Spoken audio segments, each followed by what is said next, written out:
down if you claim to have faith in Christ. Each person giving themselves value is an even more empowering solution than to say, God created gifts of power. No, that makes us all meaningless because we have no control.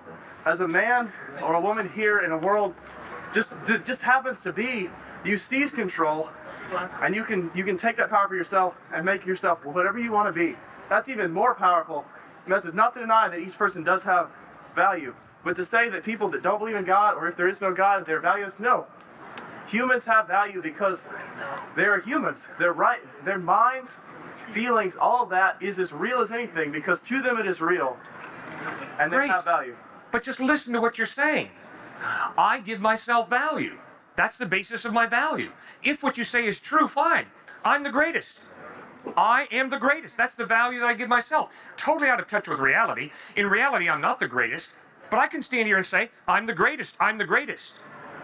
If you are the basis of your value, if you're giving yourself value as the basis of your value, you're running away from reality. Because reality is, you're an accidental collection of atoms come about by chance. That in no way changes the fact, though. So what if you're an accidental collection of atoms? You're still a person with feelings right here and now, a human being. Regardless of how you got here, at this moment, you feel, right? You have feelings. You cannot deny to yourself, and this is like Descartes, right? I think, therefore I am. Right? You can't know. We have our best guess as to how everyone got here, right? Science says one thing. It says we're created by accidental collection of atoms. You say we're all created by God. That is not what science says. Science does not say we're here by accident. That's a philosophy of science. Science is just a study of process, how things happen, be it evolution or whatever. That's a process. It's a philosophy, a particular philosophy of science that says we're here by accident. Do you really think we're here by accident? What do you mean by accident? Chance mutations. Chance mutations, of course. There's no other logical way. If we weren't here by chance mutations, then we couldn't do all the kind of things that we do today with science. We couldn't do we couldn't do genetic engineering on plants, for example. If things weren't chance mutation, then we couldn't have bred dogs over thousands of years. It's the same process, or things wouldn't change in nature. So what I hear you trying to tell me is that although we are accidents, we give ourselves value. Right. Because it doesn't matter how you got here particularly, except that as people, we all feel that we have, let's say, a personality. Let's even use it in your terms, a soul, right? For you, it's probably whatever when they die, that's the part of them that goes to heaven. But let's say, just to bring it to here on earth, whatever is in someone's mind right now, some of their experiences and their genetics, whatever they were created as, let's consider that person. And it's something more than, say, a rat who doesn't have any concept of the future or self-awareness or any of that kind of stuff. The fact that human beings have that, whether it's genetically or gifted by God, gives them a value above and beyond anything else, because they can make decisions based on how other people feel, because they can empathize, they can make decisions based on the future, how they understand that what happened yesterday affected today, and what I do today is going to affect tomorrow. There's very little, there's possibility, but very few other animals, anything else on this earth can do that. And that gives humans value. And the fact that they understand that if I punch somebody, he's going to feel bad, and he might react to me. That's where, all of that comes together to allow people to understand why they have value and why other people have value. And I don't see why not having, if God exists or not, right, we can't answer that question. Maybe we can feel whether we've answered that question or not for each other. But regardless of whether the question is answered or not, I feel like human beings do have a value, and they can make moral choices that would be equivalent, in fact, to some of the same moral choices you would make with religion. Sir, if there is no God, it's very simple. Camus, Sartre, and Nietzsche pointed out so clearly. If there is no God, life is absurd. Why? Because morality is totally relative. Why? Because there is no mind prior to the human mind who defines what's right and what's wrong, so it's obvious that the human mind defines what's right and what's wrong. Which means, if I want to slit her throat, or if I want to feed her food, it ultimately is meaningless. It's whatever I choose. That's existentialism. It's just my experience. So if I slit her throat, or if I feed her dinner, it's meaningless. It's whatever I choose. But in fact, it wouldn't be meaningless because of the fact that you know that she has feelings, that she understands, that she's part of the society, and that all of these results, all these things would result from that. It in fact does have meaning within the context of human beings. Humans cannot exist outside of society. So if you slit her throat, I guarantee you every single person here would rush you, grab you, and put you down on the ground and not let you go until the police got here. And you would know that, and you would feel that for the rest of life. You would know, I cut off somebody's life, all of that kind of thing. The people that can do that without having those feelings have something messed up in their head physically. Oh, very good. Right? So now what I hear you appealing to is a conscience. An innate understanding that to slit her throat is absolutely wrong. Very good. That is exactly my argument. You're absolutely right. If I were to slit her throat, my conscience would convict me. That is wrong. My conscience would tie me into an intangible value called justice that I cannot measure in the bottom of a test tube, but that is very, very real to me. I experience it on a regular basis. My conscience convicts me. That was wrong, Cliff. I experience guilt. The only way those values that my conscience ties me into can be real is if there is some God to create and define them. Otherwise, they're totally relative. Where's your logic in that? You just say let's say they may be relative in that someone's idea of justice in this country might be slightly different from someone's idea of justice somewhere else. But the fact is they exist as a collection of how people feel, act, and do things that is social norms, that is written in our laws, all of those kind of things. They exist without what you say, there must be God. But why must there be? The fact that these people here buy into all of those things create those values as reality. If no one here believed in murder as an evil, then people would just kill each other left and right. All right. It's real simple. It's real simple. Let me explain. If Nazi Germany would have won World War II, I am convinced to the root of my being that gassing Jews would still be evil.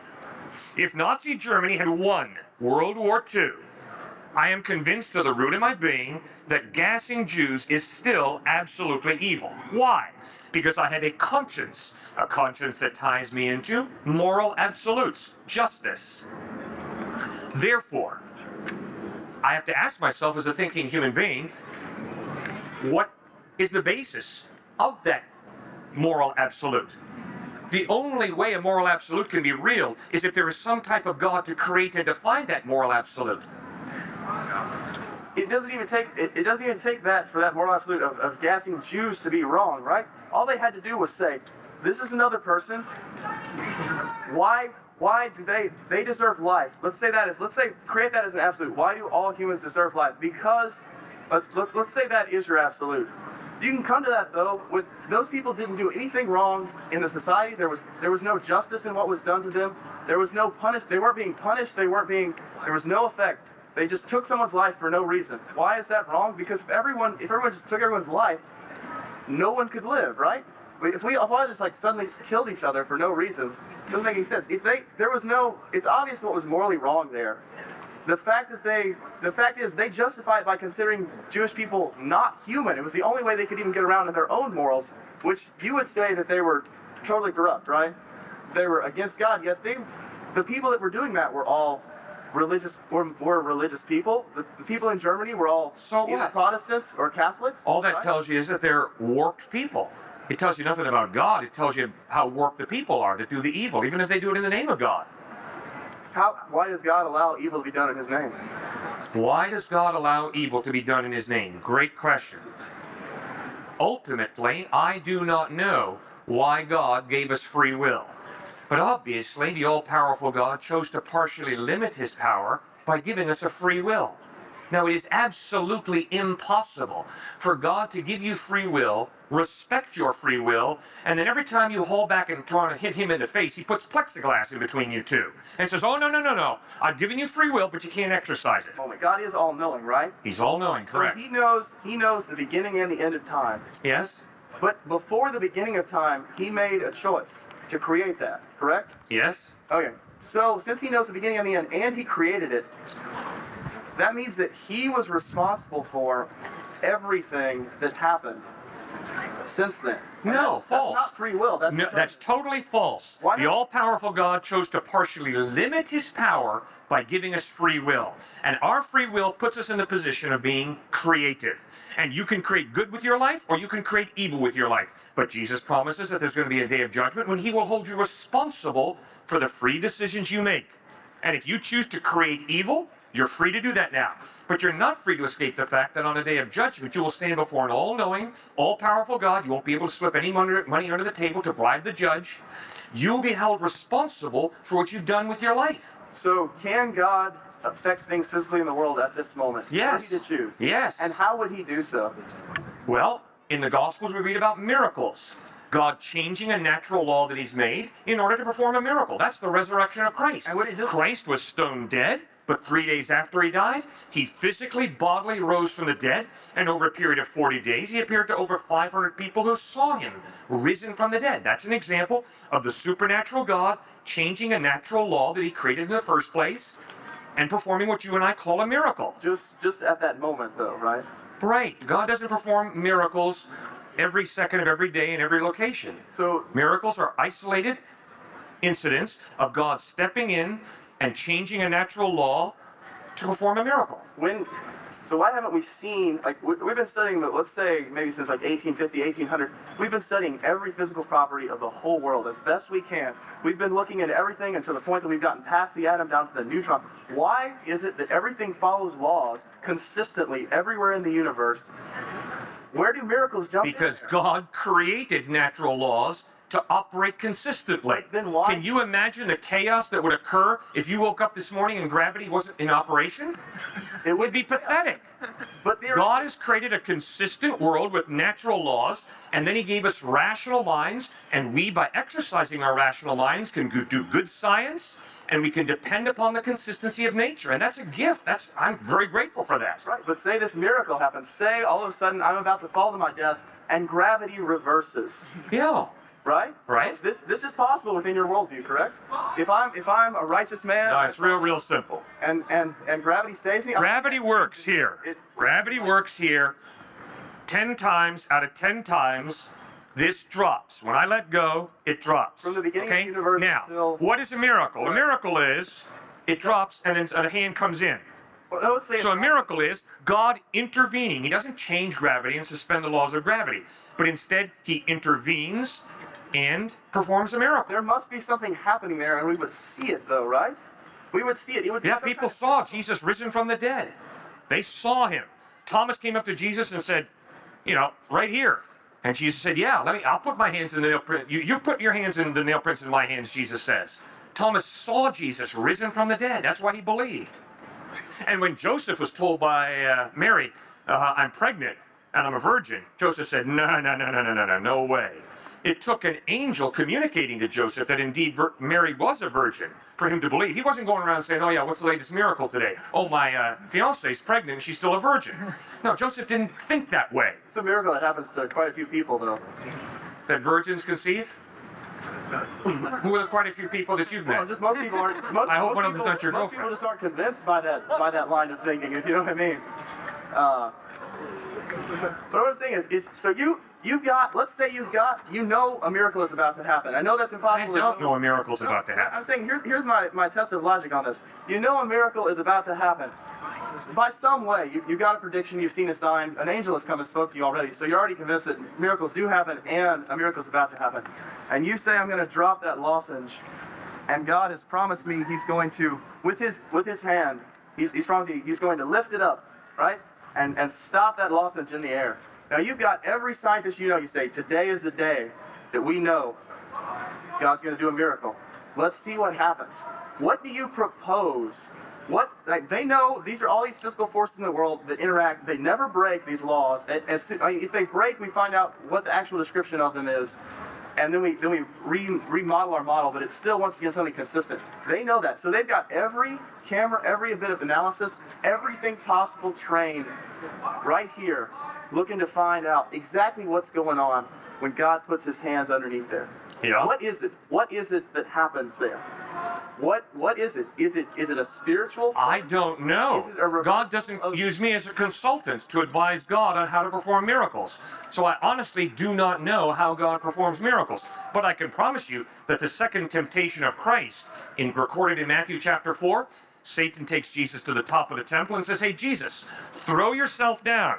For it is written, he will command his angels concerning you, and they will lift you up so that you don't strike your foot against a stone." And Jesus says, "No, it's also written, do not put the Lord your God to the test."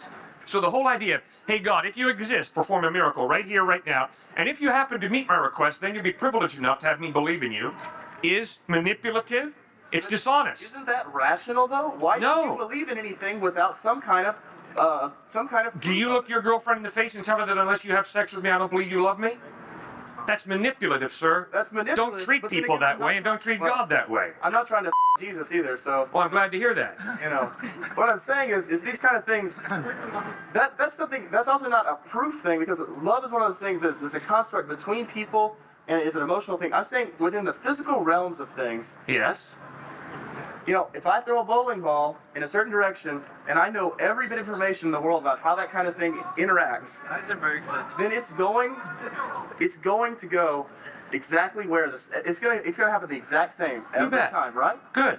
So, and if the world is constructed of these laws where things do interact in that way every time, why do you think we have free will and that things are not determined by all the physical forces? If we were to know, if let's define God. Well, it's real simple. The reason that we have free will is because God loves us. God is not a heavenly engineer. He's a heavenly Father. And you cannot have love without a free will. It is impossible.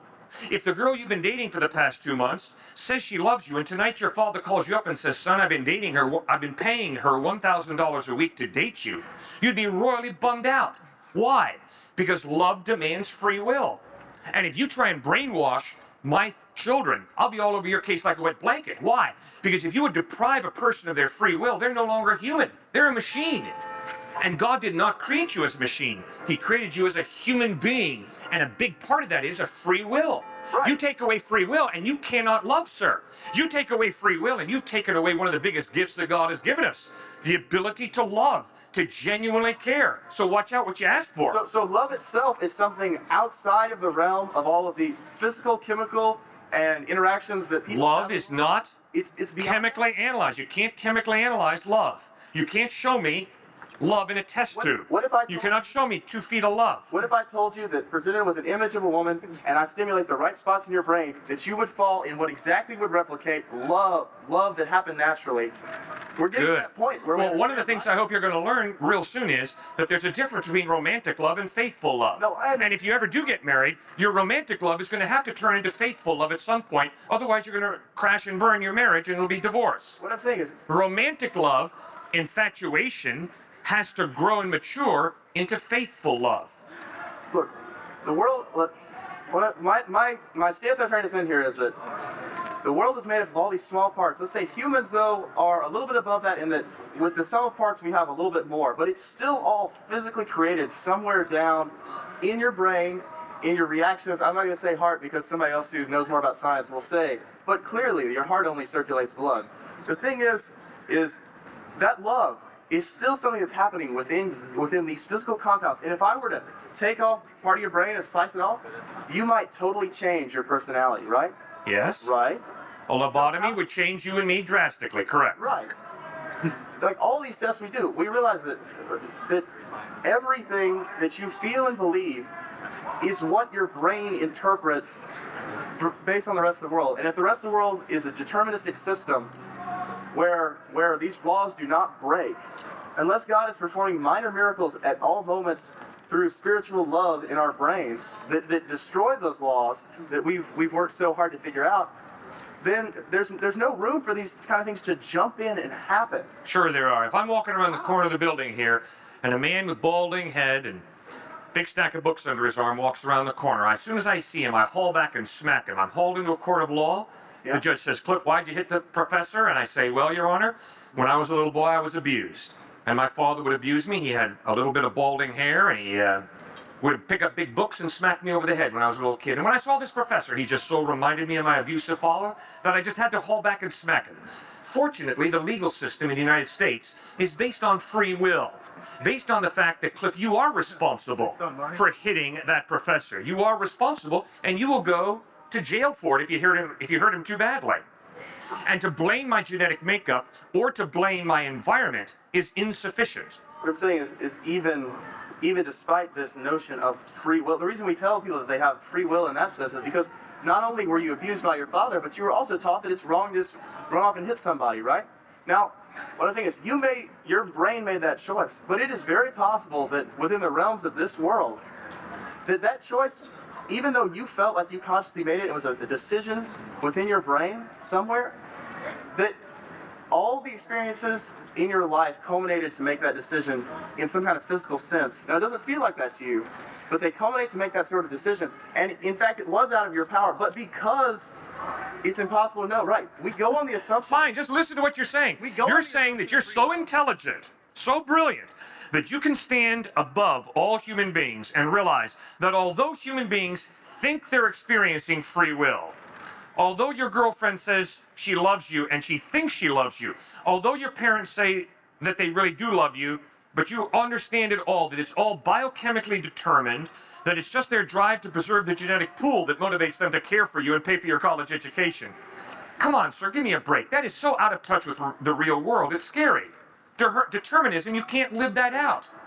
Your parents don't have to pay for your education. Your parents don't have to give you Thanksgiving meal. Right. You can have a deadbeat dad. Did you ever know that? You ever think about that? He doesn't have to care for you. But what does that have He to do with chooses to care for you because he wants to.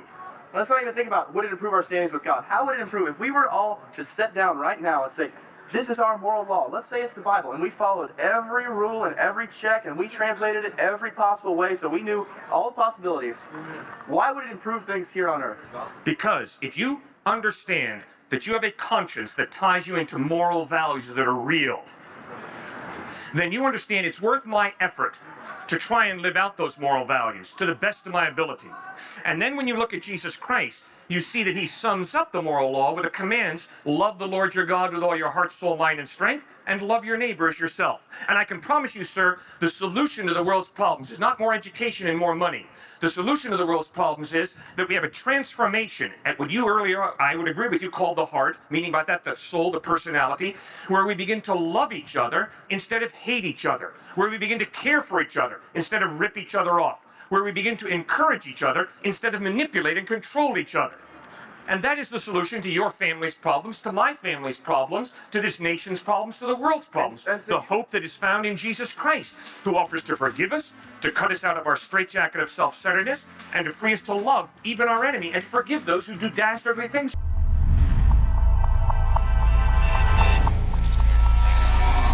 In the dialogue above, the two speakers argue that if human beings are merely accidental products of matter, then value and morality are only self-assigned constructs, and I find this argument not entirely convincing.